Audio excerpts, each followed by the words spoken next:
സങ്കീർത്തനങ്ങൾ 48-ാം അധ്യായം. ദൈവത്തിൻ്റെ നഗരം. കർത്താവ് ഉന്നതനാണ്. നമ്മുടെ ദൈവത്തിൻ്റെ നഗരത്തിൽ അത്യന്തം സ്തുത്യർഹനുമാണ്. ഉയർന്ന് മനോഹരമായ അവിടുത്തെ വിശുദ്ധഗിരി ഭൂമി മുഴുവൻ്റെയും സന്തോഷമാണ്. അങ്ങ് വടക്കുള്ള സിയോൻ പർവ്വതം ഉന്നതനായ രാജാവിൻ്റെ നഗരമാണ്. അതിൻ്റെ കോട്ടകൾക്കുള്ളിൽ ദൈവം സുനിശ്ചിതമായ അഭയകേന്ദ്രമായി വെളിപ്പെട്ടിരിക്കുന്നു. ഇതാ, രാജാക്കന്മാർ സമ്മേളിച്ചു, അവർ ഒത്തൊരുമിച്ച് മുന്നേറി. സിയോനെ കണ്ട് അവർ അമ്പരന്നു. പരിഭ്രാന്തരായ അവർ പലായനം ചെയ്തു. അവിടെ വച്ച് അവർ ഭയന്നു വിറച്ചു. ഈറ്റുനോവിനൊത്ത കഠിനവേദന അവരെ ഗ്രസിച്ചു.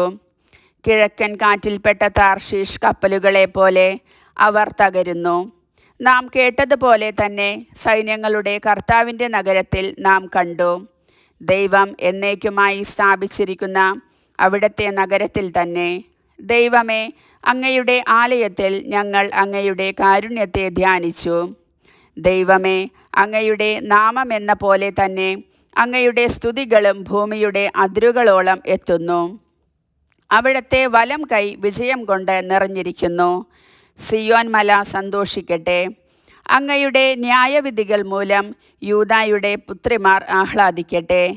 സിയോനു ചുറ്റും സഞ്ചരിക്കുവിൻ, അതിന് പ്രദക്ഷിണം വയ്ക്കുവിൻ, അതിൻ്റെ ഗോപുരങ്ങൾ എണ്ണുവിൻ, അതിൻ്റെ കൊത്തളങ്ങളെ ശ്രദ്ധിക്കുകയും കോട്ടകളെ നടന്നു കാണുകയും ചെയ്യുവിൻ.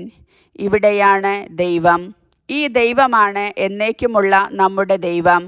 അവിടുന്ന് എന്നും നമ്മെ നയിക്കുമെന്ന് വരും തലമുറയോട് പറയാൻ വേണ്ടി തന്നെ. കർത്താവിൻ്റെ വചനം.